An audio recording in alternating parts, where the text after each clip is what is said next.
आज देखेंगे सदिशों के योग के नियम, है ना। जब सदिशों को जोड़ा जाता है तो सदिशों का जो योग होता है वो कुछ नियमों का क्या करता है, पालन करता है ना। तो उसके नियम देखेंगे।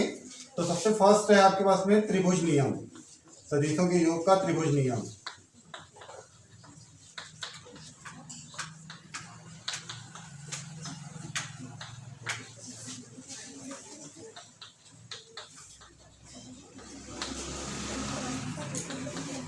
तो सदिशों के योग का त्रिभुज नियम कहता है कि यदि दो सदिशों को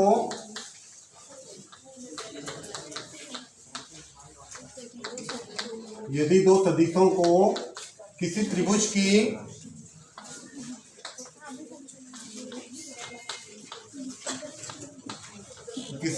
की दो संलग्न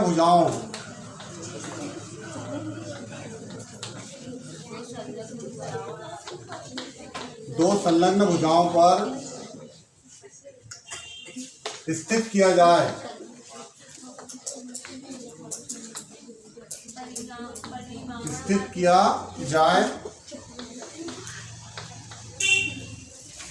तो उनका परिणामी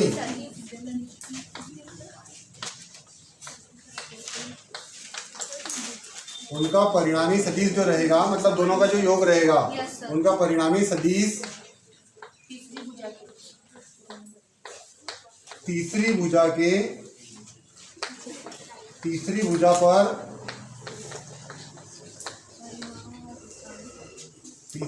पर स्थित सदिश के परिणाम के बराबर रहेगा। मतलब जो उसका परिमाण रहेगा, परिमाण के क्या रहेगा, बराबर होगा, है ना। परिमाण के बराबर रहेगा। जैसे एग्जाम्पल के लिए हमने एक त्रिभुज लिया, एक त्रिभुज ले लेते हैं हम लोग, और उसकी दो संलग्न भुजा हो गई, एक संलग्न भुजा हो गई और एक दूसरी संलग्न भुजा हो गई। तो हमने एक ले लिया ओ पी और क्यू, है ना। तो ओपी भुजा पर हमने किसको ले लिया है, वेक्टर ए को, और पी क्यू भुजा पर किसको ले लिया है, वेक्टर बी को। तो उसका कहने का मतलब है इनका अगर हम दोनों का संलग्न हो और दिशा समान हो, तो ये संलग्न हो गया, मतलब साथ में लगे हुए हैं और दिशा भी कैसी है, समान है। इसकी भी दिशा क्या है, ए, और इसकी भी दिशा क्या है, इसी भी डायरेक्शन में जा रहा है, एक ही डायरेक्शन में। दिशा क्या हो, समान हो, मतलब दिशा में जैसा एक ऐसा गया तो ये सीधे ही चल रहा है, तो ये सदिश एक दिशा में हो जाएगा, है ना। तो इनकी दिशा कैसी है, समान है। तो इनका दोनों का जो योग रहेगा वो जो तीसरी भुजा रहेगी त्रिभुज की, तब ये त्रिभुज बन गया हमारा। अब इसकी तीसरी भुजा होगी तो इसका जो परिणामी रहेगा इन दोनों के योग के क्या रहेगा, बराबर रहेगा, किंतु उसकी दिशा कैसी रहेगी, विपरीत रहेगी। तो जैसे इसका परिणामी क्या ले लेते हैं हम लोग, आर ले लेते हैं। तो जब हम त्रिभुज नियम लगाएंगे तो हम क्या बोलेंगे, इनका दोनों का जो अगर बोलेंगे हम परिणामी क्या हो गया, ओ क्यू, परिणामी क्या हो गया, ओ क्यू तीसरी, तो वो दोनों भुजाओं के योग के क्या रहेगा, बराबर रहेगा। मीन्स क्या रहेगा, ओपी प्लस क्या रहेगा, पी क्यू, है ना। ओपी प्लस क्या रहेगा, पी क्यू रहेगा। यानी अगर दो सदिशों को किसी त्रिभुज की दो संलग्न, मतलब साथ में लगी हुई भुजाओं पर हम क्या करते हैं, ले लेते हैं। जैसे यहाँ लिया हुआ है, दोनों संलग्न है कि नहीं, संलग्न है मतलब एक साथ लगे हुए हैं, और उस पर हमने दोनों को ले लिया, एक ए को ले लिया और एक बी को ले लिया। तो उसका जो परिणामी रहेगा वो तीसरी भुजा के क्या रहेगा, बराबर है, लेकिन विपरीत क्रम में रहेगा। तो इसका डायरेक्शन देखो सेम है और इसका डायरेक्शन कैसा, उल्टा है। तो यहाँ हम बोल सकते हैं OQ का परिणामी क्या हो जाएगा, आर, बराबरी से क्या हो जाएगा, OP का क्या हो जाएगा, vector A plus vector B, है ना। तो ये होता है हमारा सदिश योग का त्रिभुज नियम, कि यदि दो संलग्न भुजाओं पर दो त्रिभुजों को ले लिया जाए, यानी दो संलग्न भुजाएं हैं और दो संलग्न भुजाओं पर दो सदिशों को ले लिया जाए, तो इनका जो परिणामी रहेगा वो तीसरी भुजा पर इसकी सदिश के क्या रहेगा, बराबर रहेगा। सेकंड नियम रहेगा आप लोगों का क्रम विनिमय नियम।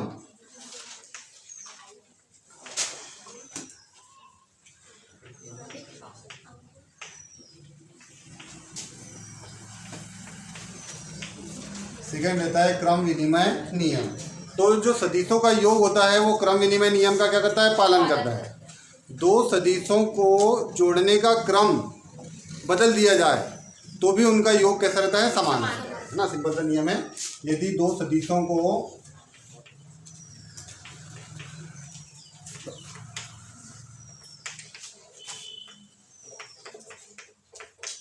जोड़ने का क्रम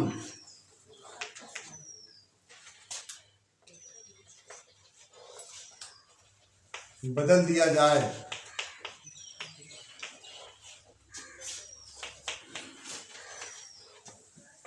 तो भी उनका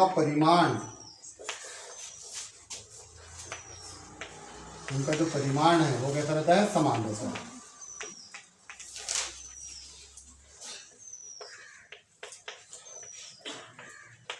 है ना। यानी सिंपल सा नियम है, क्रम विनिमय नियम, कि यदि दो सदिशों को जोड़ने का क्रम बदल दिया जाए तो भी उनका परिणामी जो रहेगा वो कैसा रहेगा, समान रहेगा। जैसे एग्जाम्पल के लिए हम लोग एक चतुर्भुज लेते हैं, समांतर चतुर्भुज ले लेते हैं हम लोग।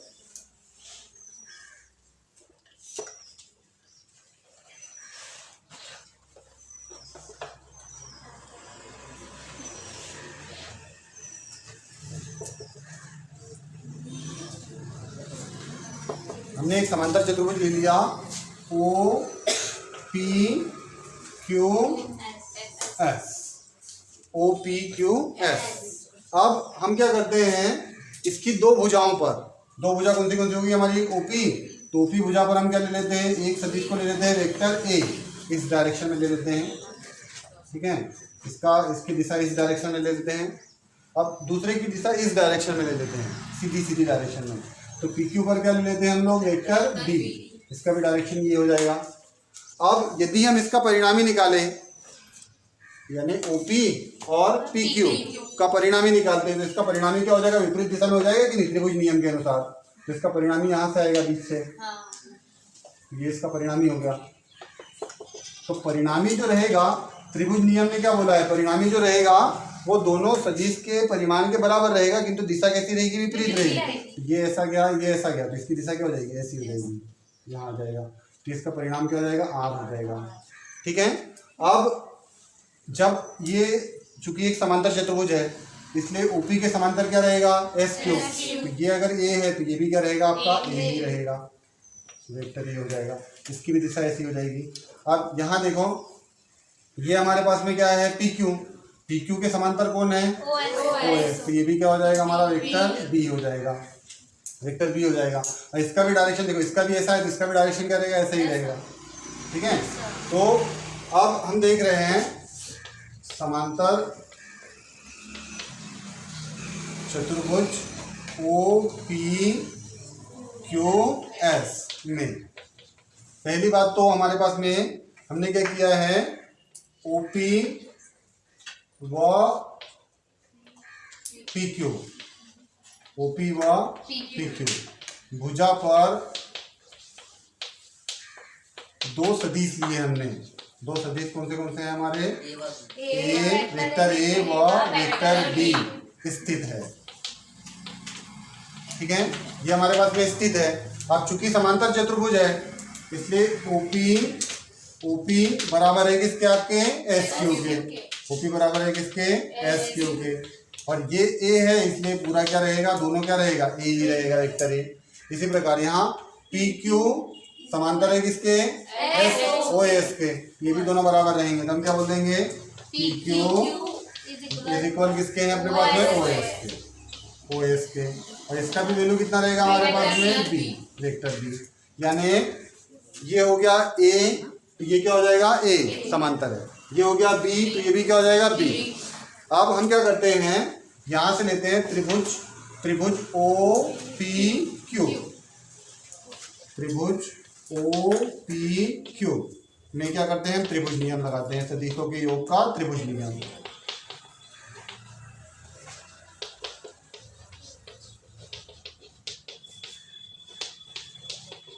सदिशों के योग के त्रिभुज नियम से। अब त्रिभुज नियम ने क्या बोला है, दो संलग्न भुजाओं का योग यानी उसका परिणामी तीसरी भुजा के क्या होता है, तीसरी भुजा पर स्थित परिणामी की क्या रहेगा, बराबर है।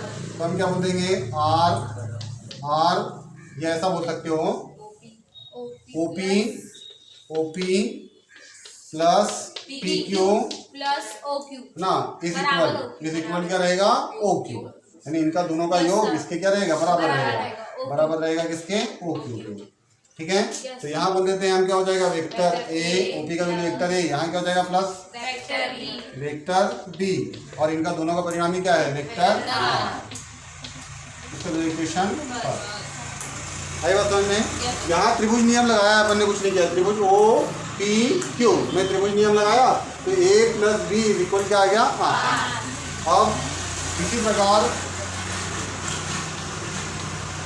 प्रकार आगे चलते हैं। इसी प्रकार त्रिभुज ले लो कौन सा ओ एस क्यू।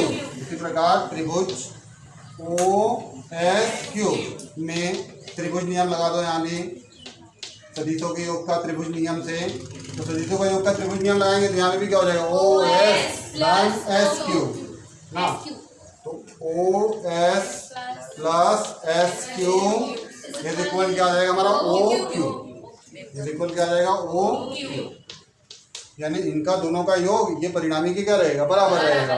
यहाँ पे भी क्या हो जाएगा ए वेक्टर बी, हाँ vector B plus vector A is equal to क्या आ जाएगा वेक्टर क्या हो जाएगा आर हो जाएगा। इसका इक्वेशन सेकंड। अब दोनों समीकरण को देखो, समीकरण एक व समीकरण दो से।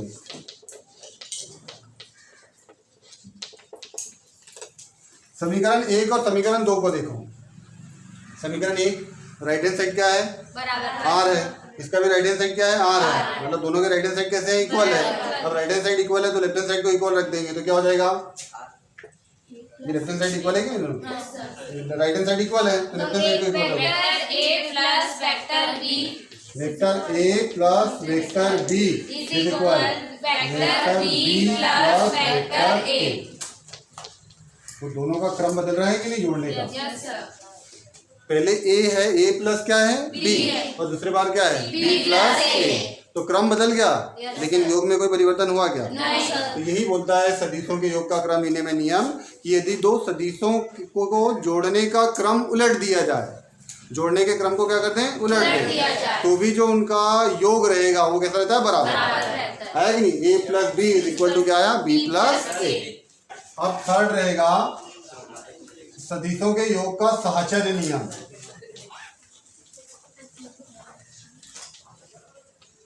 तो साहचर्य नियम बोलता है जब तीन या तीन से अधिक सदिशों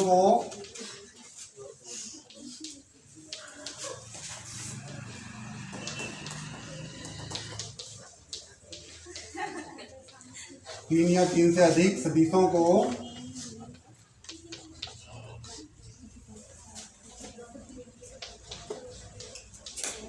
जोड़ा जाता है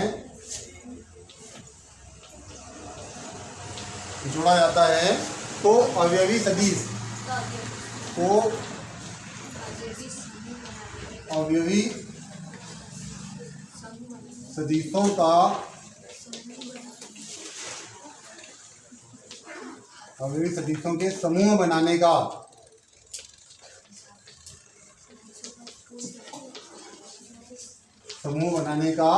सदिशों के योग पर कोई प्रभाव नहीं पड़ता।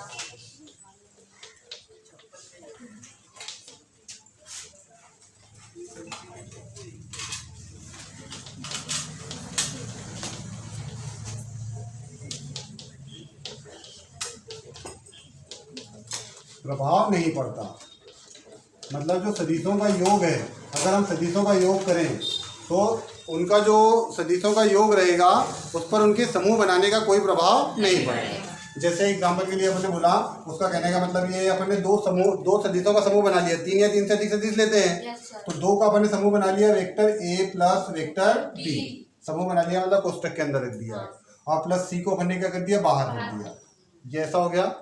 और इधर अपन ने क्या किया ए को बाहर रख दिया, ए को अपन ने क्या कर दिया बाहर रख दिया, और प्लस अपन ने समूह किसका बना लिया बी प्लस सी का। तो ये दोनों कैसे हैं बराबर है। कहने का मतलब जो है सदिशों का योग साहचर्य नियम का क्या करता है पालन करता है। मतलब दो सदिशों अवयवी सदिश जो है अवयवी सदिशों के समूह बनाने का उनके योग पर कोई प्रभाव नहीं पड़ता। मतलब जोड़ दोनों का कैसा है बराबर, चाहे आपने ए प्लस बी का समूह बनाया हो चाहे बी प्लस सी है ना, ए प्लस बी का बनाया हो चाहे बी प्लस सी, लेकिन उनका जो योग है वो कैसा रहेगा बराबर।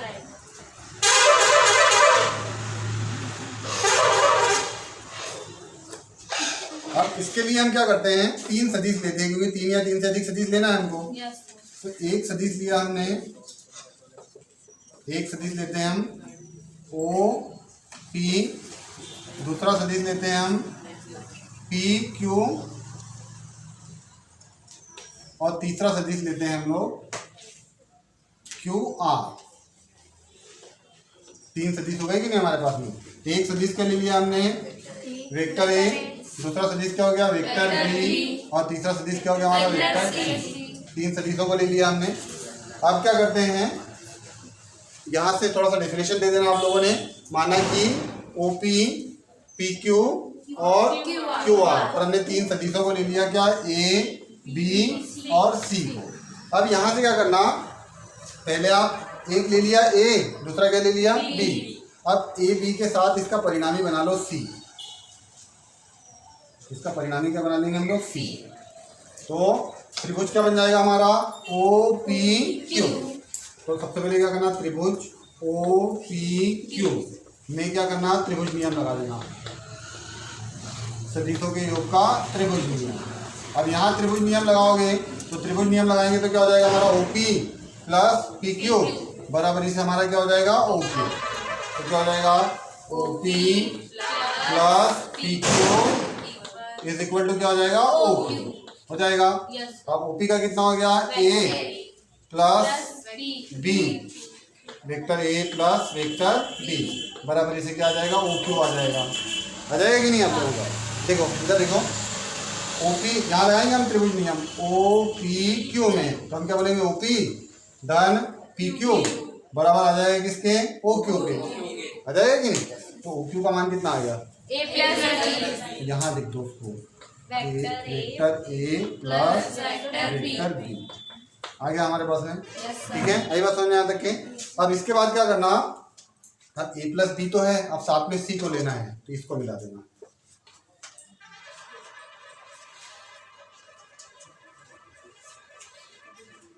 इसको मिला दिया, ठीक है। अब उसको मिला दिया तो अब फिर से आपको त्रिभुज क्या लेना है, ओ क्यू आर। त्रिभुज ओ क्यू आर में इसमें भी त्रिभुज नियम लगा दो, लगाओ त्रिभुज नियम। तो त्रिभुज नियम क्या बोलेगा, यहाँ से यहाँ तक जाएंगे हम लोग, तो क्या हो जाएगा, ओ क्यू धन क्यू आर, क्या हो जाएगा, ओ क्यू प्लस क्या हो जाएगा, क्यू आर इज इक्वल किसके बराबर रहेगा, ओ आर के बराबर रहेगा, किसके, ओ आर। तो वही किया हमने, देखो यहाँ से गए, O Q plus Q R बराबर रहेगा किसके, ओ आर। ठीक है। अब यहाँ पर देखो इसका मान कितना है, ए प्लस बी। यहाँ क्या रहेगा, a vector A plus vector B, ये समूह में रहेगा। ठीक है, और प्लस क्यू आर का वैल्यू कितना है, सी, तो ये क्या हो जाएगा, वेक्टर सी।